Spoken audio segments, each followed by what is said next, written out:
So what's up guys? So magandang tanghali sa ating guys, or magandang hapon sa ating lahat guys. So kung bago ka pala sa ating YouTube channel guys, huwag kalimutang mag-subscribe at pag-click din ng button para updated kayo sa lahat ng video na i-upload ko guys. So ang itatanong ko lang guys, pag gumagawa ko ng YouTube channel guys, bakit wala pong nakalagay na subscribe?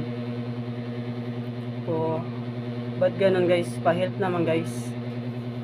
So ang tanong ko lang guys, pag nag-delete ka ng video sa ating YouTube channel guys, anong epekto ng magagamit pa ba yung YouTube channel natin, at makakapag-upload din ba tayo ng mga videos natin, at makakakuha rin ba tayo ng ng views or reach sa ating mga nanonood sa YouTube.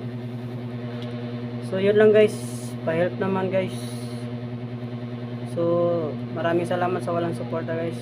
Babush.